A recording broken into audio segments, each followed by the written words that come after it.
mungkin belum pernah merasakan bagaimana beriring kalam ilahi meluncur deras dari lisan seorang anak manusia beriring dengan tetesan air mata. Kenapa ini terjadi? Inilah yang menjadi berbeda Istana Al-Quran ataupun pesantren Al-Quran. Mereka diajarkan untuk mengulang-ulang bacaan Al-Quran itu agar menghujam masuk ke dalam dirinya dan kemudian menyatu. Anak yang belum paham artinya, Bu, belum paham artinya, Pak.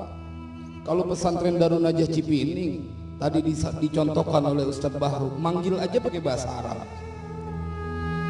Tetapi mereka belum ngerti bahasa Arab, terjemahannya belum mengerti. Walaupun Istana Al-Quran nanti pada waktunya level tertinggi, mereka setoran kudu dengan terjemah perkatanya, tetapi mereka belum paham. Lalu mengapa kemudian air mata mereka menetes? Bukan karena mereka paham artinya. Energi Al-Quran menghujam ke dalam dada mereka sehingga tak kuasa anggota tubuh yang lain mengisyaratkan betapa dahsyat bacaan Al-Quran itu, dan mereka merasa bangga karena telah mempersembahkan yang terbaik buat kedua orang tuanya. Saya menjadi sedih karena ada yang saya lihat wali santri yang tidak hadir pada kesempatan kali ini. Ini yang nggak adil. Padahal pada saat mereka membaca Al-Quran, huruf demi huruf yang mereka baca mengalir kepada orang tua yang mereka tidak tahu bahwa anaknya siang dan malam berpikir untuk setoran hafalan Al-Qurannya.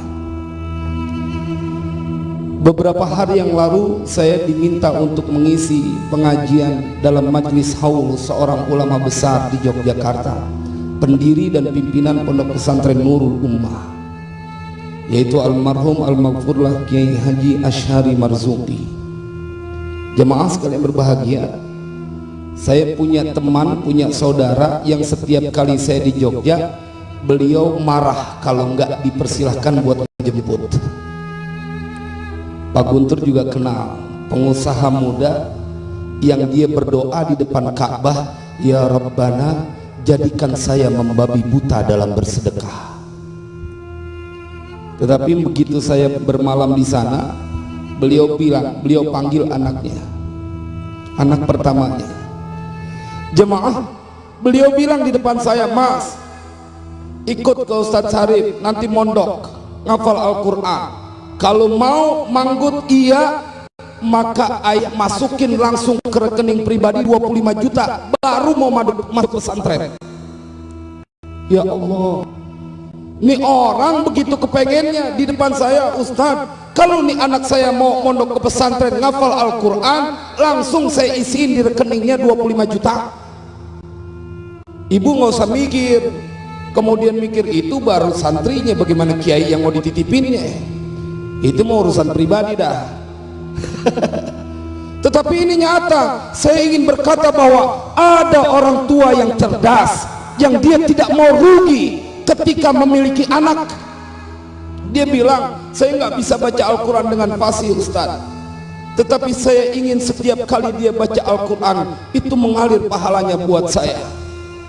Saya tidak ingin mencintai dia cuma di dunia. Saya ingin ajak anak saya pada waktunya, nah, ada kebahagiaan yang kekal saat engkau berada di dalam surga. Engkau boleh ahli matematik, engkau boleh ahli fisika, tetapi tidak ada dalil yang menjelaskan ahli matematik, ahli fisika, ahli biologi mereka memberikan mahkota buat kedua orang tuanya di yaumil qiyamah. Gak ada dalilnya. Hanya ada hadis sahih yang mengingatkan tatkala engkau punya anak yang hafal Al-Quran dan mereka istiqomah dengan Al-Quran, bersiaplah untuk mendapatkan mahkota yang bercahaya, bersiaplah untuk mendapatkan jubah yang bercahaya nanti di dalam surga. Hanya itu yang disampaikan oleh Nabi, bukan fisika, bukan matematika, bukan biologi, tetapi mereka yang istiqomah dengan Al-Quran. Jemaah sekalian berbahagia, maka saya menjadi teringat dialog antara penghuni surga yang mereka saling bertanya, wa aqbala ba'duhum ala ba'di yatasaalun, dan penghuni surga mereka saling berhadap-hadapan. Ayat di atasnya bercerita tentang bagaimana Allah menjamin orang tua yang dia dalam keimanannya, wattaba'athum dzurriyyatuhum biimanin alhaqna bihim dzurriyyatahum wama alatnahum min amalihim min syai'.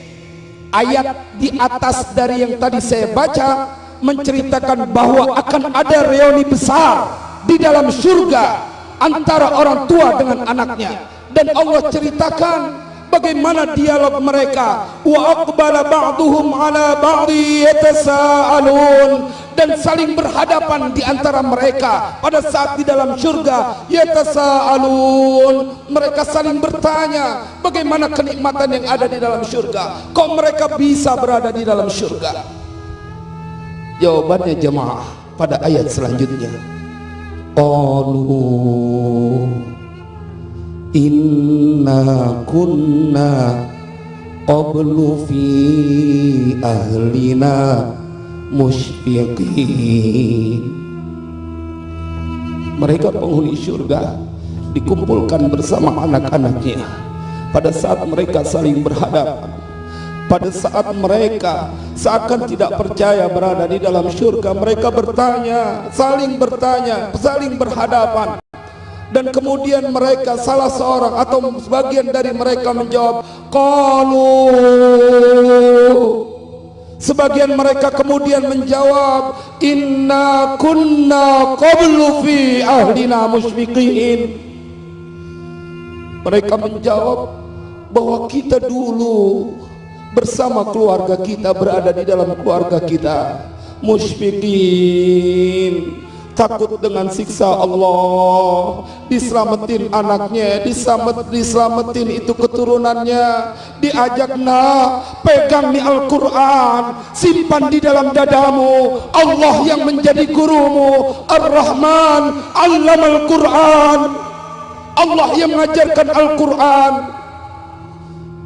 Maka tadi pemandangan yang kita saksikan adalah sebuah bukti konkret tentang perjuangan anak bapak dan ibu yang mereka mempelajari ilmu Al-Quran, yang tahun kemarin saya telah sampaikan bahwa sanad bacaan Al-Quran mereka sampai kepada malaikat Jibril alaihissalam. Ibnu Umar bilang, jangan sembarangan kau cari guru, jangan sembarangan kau mencari ilmu, cari kepada orang yang istiqomah, karena ilmu yang kau dapatkan adalah agama yang sesungguhnya untukmu. Siapapun yang menitipkan anaknya di istana Al-Quran 5 Al-Ummamah, pada malam ini saya ingin meyakinkan kepada kita semuanya bahwa yang mereka dapat ilmunya bisa dipertanggungjawabkan dunia dan akhiratnya. Jemaah, nggak mungkin ada yang susah. Ustaz Ahmad Baru Razak atau Kiai Ahmad Baru Razak MA mencurahkan segala waktunya, kemampuannya untuk mendampingi santri-santri dan kemudian istiqomah dengan Al-Quran. Inilah mengapa kita membiasakan kepada para santri untuk memanggil mudir pimpinan istana sama seperti anak kita memanggil kepada kita, kecuali istana 4 rada beda, karena istana 4 anaknya manggil ayah, giliran santri manggil abi. Ya, emang biasa Kiai, ada aja cabang-cabang yang rada nyeleneh dikit gitu rada kagak nurut sama pimpinan.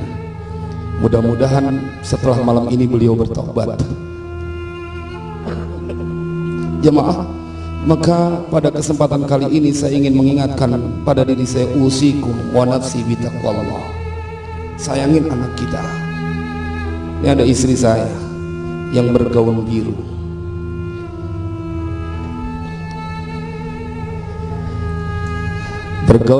berjilbab biru. Dari sisi mana saja saya melihatnya melahirkan kerinduan. Saya tidak pernah memujinya saat berdua, karena pada saat berdua tidak perlu lagi kata-kata. Saya bilang sama beliau, kalau emang sayang sama anak, itu Istana Al-Quran 3 kenapa megang-megang jidat? Emang begini bang lagu adanya, bahwa kita wajibkan anak-anak kita untuk hadir, berusaha menghafal Al-Quran. Perkara dia sampai atau tidak Allah yang punya ketentuan, tetapi kudu punya usaha. Jangan jadi orang tua giliran buat Al-Quran gampang nyerah, kalah sama anak. Jangan jadi bapak, kalau kalah sama anak kau biarkan anakmu tidak dalam penjaminan Allah, kau nyerah. Mana bukti cintamu kepada anakmu? Kalau kau tahu, kalau kau mengerti bahwa Al-Quran bila diistiqomahkan, dijaga, kemudian lahir dan batinnya, anakmu terbebas dari siksa neraka. Kalau kau yakinkan bahwa yang disabdakan oleh Rasul adalah kebenaran, siapa mereka yang menghafal Al-Quran dan mereka istiqomah, terbebas dari siksa api neraka. Nggak mungkin badan yang di dalamnya ada 30 juz Al-Quran tersentuh oleh kobaran api. Nabi yang menjamin. Kalau kau yakin dengan apa yang disabdakan oleh Nabi, pertanyaannya adalah question, tanda tanya, kenapa kau tak paksa anakmu untuk mencintai Al-Quran seperti kau paksa anakmu untuk kuliah, seperti kau paksa anakmu untuk sekolah formal? Satu bukti pengkhianatan yang kau lakukan dari sebuah amanah yang telah Allah berikan. Padahal kata Allah dalam Al-Quran, ya ayyuhalladzina amanu la takhunullaha war rasul wa takhunu amanatikum wa antum ta'lamun. Wahai orang-orang yang beriman, jangan kau khianati Allah, jangan kau khianati Rasulnya, jangan kau khianati amanah yang telah engkau dapatkan. Tidak ada kata terlambat. Paksa dulu. Karena anak kita saat tidak sholat, Nabi merekomendasi untuk memukulnya sebagai pukulan pendidikan. Sama ketika untuk dengan cinta menghadirkan cinta kepada Al-Quran. Jemaah, mudah-mudahan ini menjadi manfaat. Saya ingin menggelorakan sesuatu yang dijanjikan oleh Rasulullah Sallallahu Alaihi Wasallam. Saya dan kita semua pasti mencintai anak-anak kita, tetapi ada orang yang cinta hanya di lisan saja. Engkau akan menangis sejadi-jadinya, meneteskan darah saat di depan matamu engkau melihat nanti anak-anakmu dalam keadaan kesusahan, padahal di dunia engkau akan menangis tercabik-cabik isi di dalam dadamu tatkala melihat anakmu dalam kemiskinan hidup di dunia ini, lantaran pada saat di dunia kau tidak tuntun dan tak kau arahkan kepada sebuah jalan yang akan menyelamatkan mereka dari panasnya api neraka. Lahum min jahannam mihad wa min fawqihim ghash. Kalau sudah berada di dalamnya, mereka akan tidur di atas tempat tidur api, berselimut dengan selimut api. Kalau tidak ingin terjadi itu pada anak kita, satu solusi konkret yang Nabi tawarkan adalah taruh anak kita di pesantren Al-Quran, bikin mereka mencintai Al-Quran. Jangan berlaku curang. Engkau tidak menyerah saat anakmu menggeleng-gelengkan kepala, tidak mau sekolah. Kau rayu dia, kau bujuk, bahkan kau beri hadiah, karena kau tahu dia harus sekolah formal. Mengapa tidak kau lakukan yang sama pada saat kau ingin meyakinkan kepada anak keturunan, nah, masuk untuk menghafal Al-Quran? Jangan menyerah. Sal nafsak, tanya dirimu sejauh mana cinta kepada anak. Mudah-mudahan Allah jadikan anak keturunan kita semuanya menjadi orang-orang yang disebut ahlullah, Ahlul Quran ahlullah wa khassatuhu. Al-Fatihah. A'udzu billahi minasyaitonir rajim. Alhamdulillahi rabbil alamin, arrahmanir rahim, maliki yaumiddin, iyyaka na'budu wa iyyaka nasta'in, ihdinas siratal mustaqim, siratal ladzina an'amta 'alaihim ghairil maghdubi 'alaihim waladdallin. Rabbighfirli wa liwalidayya wa lil mu'minina amin. Kita angkat kedua tangan kita munajat kepada Allah Jalla Jalaluhu. Bismillahirrahmanirrahim. Alhamdulillahi rabbil alamin, hamdan syakirin, hamdan na'imin. Allahumma salli wa sallim ala sayyidina Muhammad salatan wa salaman yukta biha man qara'aha al-ma'rifata bir-rahmah wal hifdha bil-Qur'an wal fasahata fil lisan والزيادة في حب الفرقان والفهم بأسرار كلام المنان والرزق من كل جهة ومكان والسلامة من فتن الدنيا إلى يوم بعث الإنسان وعلى آله وصحبه ومن تبعهم بإحسان. اللهم إنا نسألك رضاك والجنة ونعوذ بك من سخطك والنار. اللهم إنك أنت عفو كريم تحب العفو فاعف عنا يا كريم. اللهم اجعلنا وأولادنا وذرياتنا كلنا يا ربنا من أهلك من أهل القرآن. اللهم زين أخلاقنا وأخلاق أولادنا وأخلاق ذرياتنا وأخلاق تلاميذنا بالقرآن. اللهم adkhilna al-jannata ma'al Qur'an. Ya Rahman, wahai yang telah mewahyukan Al-Quran kepada manusia pilihan, Engkau yang telah mengumpulkan kami malam ini di majlis khatmil Quran. Ya Rabbana, penuhi dada kami dengan cinta kepada Al-Quran. Ya Rabbana, kami belum bisa membayangkan betapa sahabat-sahabat Nabi tatkala membaca Al-Quran, tatkala mendengar Al-Quran, mereka tersungkur, pingsan tak sadar diri. Ya Rabbana, begitu dahsyat kekuatan Al-Quran sampai Kau ceritakan di dalam firman-Mu, andai saja Al-Quran diturunkan pada sebuah gunung maka akan hancur luluh lantah. Ya Allah, Engkau yang mengajarkan Al-Quran. Ya Allah, jadikan kami dan semua keturunan kami orang-orang yang Kau pilih untuk tersimpan di dalam dadanya 30 juz Al-Quran, istiqomah dan mengamalkan semua yang ada di dalamnya.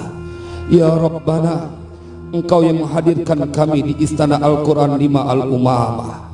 Ya Rabbana, berikan keberkahan kepada Istana Al-Quran 5 Al-Umamah. Ya Rabbana, berikan penjagaan-Mu dari semua kejahatan makhluk-Mu. Ya Rabbana, jadikan semua santriwan santriwati yang belajar di tempat ini adalah orang-orang pilihan-Mu di permukaan bumi ini. Rabbana hablana min azwajina wa dhurriyyatina qurrata a'yun waj'alna lil muttaqina imama.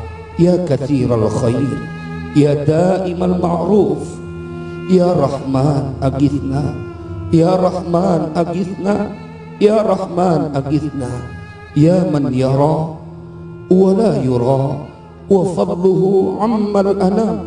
Yassir lana umurana, yassir lana umurana, yassir lana umurana bijahi sahibil Qur'an.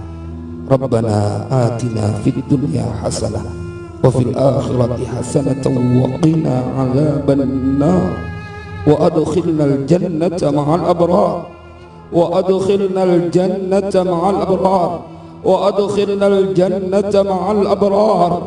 Ya Aziz, ya Ghaffar, ya Sattar, ya Rabbal Alamin. Wa sallallahu ala sayyidina Muhammadin wa ala alihi wa sahbihi wa sallam. Walhamdulillahi rabbil alamin. Wassalamualaikum warahmatullahi wabarakatuh.